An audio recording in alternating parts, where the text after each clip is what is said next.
Hello everyone, welcome back to my YouTube channel Shreyaz lifestyle nursing. তো আগের দিন আমি যে ভিডিওটা আপলোড করেছিলাম সেই পার্ট 1 ভিডিওতে আমি তোমাদের জিএনএম নার্সিংয়ের ক্ষেত্রে টোটাল কটা এক্সাম হয় সেই সম্পর্কে কিন্তু ডিটেলসে ইনফরমেশান দিয়েছিলাম, এবং আমি সেই ভিডিওতে বলেছিলাম যে এই ভিডিওটি পার্ট 2 খুব শীঘ্রই আসবে আমার ইউটিউব চ্যানেলে, যেখানে তোমরা এএনএম নার্সিংয়ের ক্ষেত্রে কটা কি এক্সাম হয় বা আরও কি পরীক্ষা দিতে হয় সমস্তটাই কিন্তু আমি ডিটেলসে একটা ভিডিওতে বলবো। তো আজকের ভিডিওতে কিন্তু আমি এএনএম নার্সিং নিয়েও বলবো, এছাড়াও তোমাদেরকে আরও কিছু ইম্পর্টেন্ট ইনফরমেশান দেবো। তো আশা করি ভিডিওটা দেখলে কিন্তু তোমাদের অনেকটা হেল্প হবে। তো যারা এএনএম ট্রেনিং করতে যাচ্ছ বা প্রিপারেশান নিচ্ছ পরের ইয়ারের জন্য, সকলের জন্যই কিন্তু ভিডিওটা একটু হলেও কিন্তু হেল্পফুল হবে। তো অবশ্যই ভিডিওটা স্কিপ না করে কিন্তু পুরোটা দেখবে। ভিডিওর শেষে ভিডিওটা কেমন লাগলো আমাকে কিন্তু কমেন্টে তোমরা জানাবে। তো চলো শুরু করি। তো জিএনএম নার্সিংয়ের ক্ষেত্রে কিন্তু ডিটেলস ইনফরমেশন আগের ভিডিওতে আমি দিয়েছি। তো যারা সেই ভিডিওটা দেখোনি, আমি দেখো ডেসক্রিপশন বক্সে কিন্তু লিঙ্ক দিয়ে দিয়েছি, তো তোমরা কিন্তু ভিডিওটা দেখে নেবে।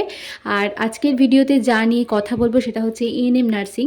তো এএনএম নার্সিং তোমরা জানো যে 2 বছরের কোর্স। তো 2 বছরের কোর্সে তোমাদের এক্সামটা কিভাবে হবে সমস্তটাই কিন্তু বলবো।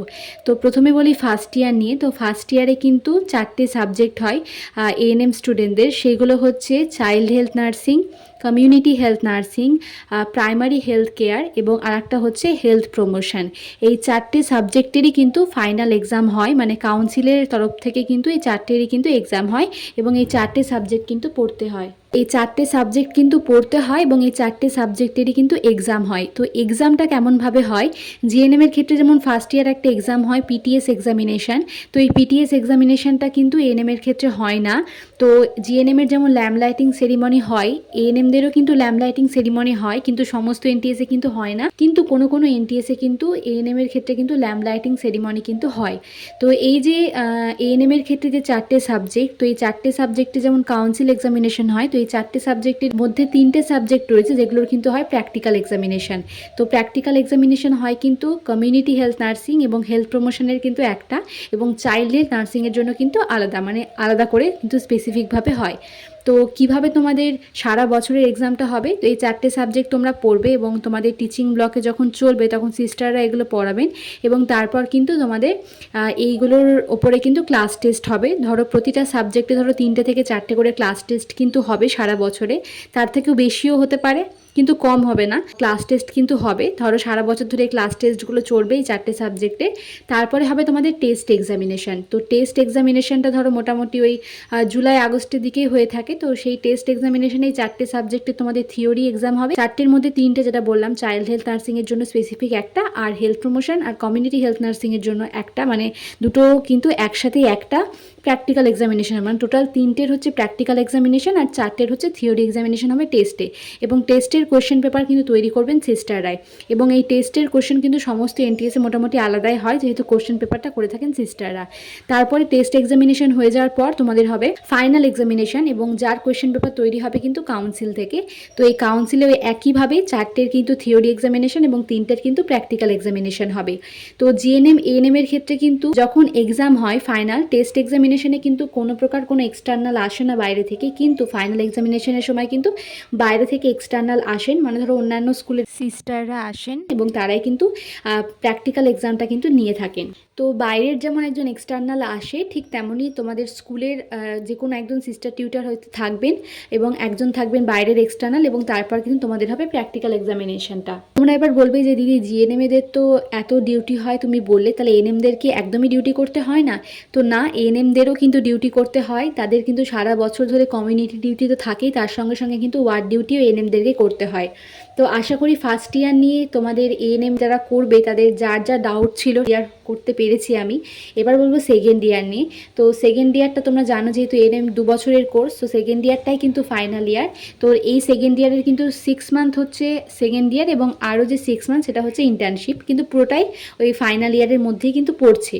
তো সেকেন্ড ইয়ারের কিন্তু দুটো সাবজেক্ট রয়েছে, একটা হচ্ছে অবস্টেট্রিক আর আরেকটা রয়েছে কিন্তু হেলথ সেন্টার ম্যানেজমেন্ট। তো এই দুটোরই কিন্তু প্র্যাকটিক্যালও হয়, থিওরি হয়। দুটো সাবজেক্টই কিন্তু সারা বছর ধরে তোমাদের পড়ানো হবে এবং এই দুটো সাবজেক্ট পড়ানোর পর কিন্তু হচ্ছে সারা বছর কিন্তু এগুলোর ক্লাস টেস্ট হবে। ধরো 4টে থেকে 5টা ক্লাস টেস্ট বা তারও বেশিও হতে পারে। তো এরকম ক্লাস টেস্ট কিন্তু হবে। ক্লাস টেস্ট তো হবেই, তারপরে হবে টেস্ট এক্সামিনেশনের এই দুটো সাবজেক্টের, আবার তারপরে হবে কিন্তু এই দুটো সাবজেক্টেরই কিন্তু হবে ফাইনাল এক্সামিনেশন। তো যার কোশ্চেন পেপার হবে কাউন্সিল থেকে। সেকেন্ড ইয়ারের ক্ষেত্রে মানে ফাইনাল ইয়ারের ক্ষেত্রে এএনএমদের কিন্তু দুটোই সাবজেক্ট, একটা হেলথ সেন্টার ম্যানেজমেন্ট এবং একটা হচ্ছে অবস্টেটিক।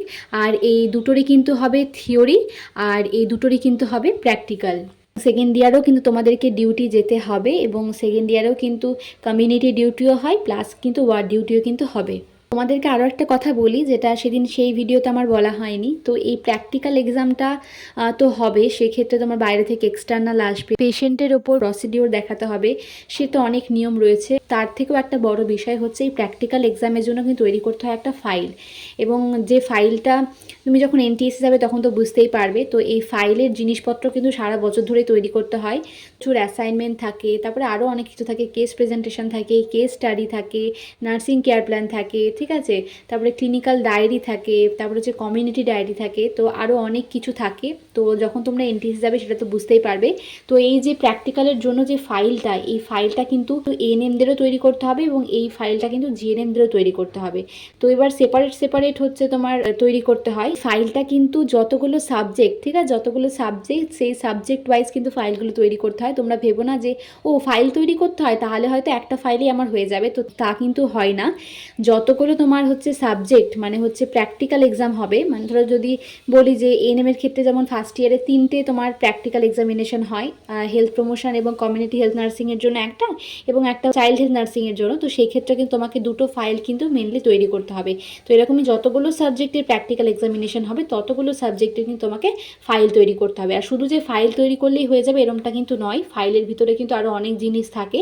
তো এখন আমি যে সেই জিনিসগুলো যদি তোমাদেরকে বলিও তোমরা বুঝতে পারবে না, যেমন case presentation, case study, nursing care plan, assignment, clinical diary, আরও অনেক কিছু থাকে। তো আমি যদি বলি তাহলে তোমরা কিন্তু বুঝতে পারবে না, আর আশা করি বুঝতে পারছো না। তো তার জন্য কিন্তু আমি ডিটেলসে কিছু বললাম না, শুধু জেনে রাখো যে ফাইল একটা তৈরি করতে হবে। তো যখন তোমরা এনটিএসসি যাবে তখন তো সমস্ত কিছু জেনেই যাবে। তো এই যে প্র্যাকটিক্যাল এক্সামের জন্য যে ফাইলটা তৈরি করতে হয়, তো এই ফাইলটা কিন্তু জিএনএম নার্সিংয়ের ক্ষেত্রেও তৈরি করতে হবে এবং এনএম নার্সিংয়ের ক্ষেত্রেও তোমাদেরকে তৈরি করতে হবে। তো যে ইয়ারে যটা সাবজেক্টের প্র্যাকটিক্যাল এক্সাম হবে ততগুলোই কিন্তু তোমাকে ফাইল তৈরি করতে হবে। এটাই জানিয়ে রাখলাম যে ফাইল কিন্তু দুটো ক্ষেত্রে তৈরি করতে হয়। তো আশা করি আগের ভিডিওতে আমি জিএনএম নিয়ে যে ইনফরমেশন দিয়েছিলাম সেটা অনেকেরই হেল্প করেছিল। তো আজকের ভিডিওতে এএনএম নিয়ে ইনফরমেশানগুলো দিলাম, আর এই ইনফরমেশানগুলো আশা করি অনেকটাই তোমাদের কিন্তু হেল্প করবে। তো ভিডিওটা যদি ভালো লেগে থাকে তাহলে একটি লাইক করে দেবে এবং তোমার বন্ধু বান্ধবীদের মধ্যে ভিডিওটা পারলে শেয়ার করে দিও, যাতে তারাও কিন্তু ইনফরমেশানগুলো জানতে পারে। আর যারা এখনও সাবস্ক্রাইব করোনি আমার চ্যানেল নতুন, অবশ্যই সাবস্ক্রাইব করে আমার চ্যানেলের পাশে থেকে। খুব শীঘ্রই দেখা হচ্ছে তোমাদের সাথে পরের কোনো ভিডিওতে। তো আমি ভাবছি যে তোমাদেরকে নর্মাল ডেলিভারি এই কথাটা শুনে অনেকেই তোমরা ভয় পেয়ে যাও। তো এই যে জিএনএম নার্সিং বলো বা এনএম নার্সিং বলো, তো এই দুটো ক্ষেত্রেই টোটাল কটা নর্মাল ডেলিভারি করাতে হয়, আর এরকম কি কোনো রুলস আছে যে তোমাকে কি নর্মাল ডেলিভারি করাতেই হবে? তো এই নিয়ে আমাকে অনেক প্রশ্ন করেছিল অনেক আগে, কিন্তু সেই সময় কিন্তু তোমাদের জন্য ডিটেলসে আর কোনো ভিডিও বানানো হয়নি। তো আমি ভাবছি যে এই নিয়ে তোমাদেরকে কিন্তু একটা ভিডিওতে ডিটেলসে কিছু ইনফরমেশান দেবো। তোমরা যদি চাও তবেই কিন্তু ভিডিওটা পোস্ট করব।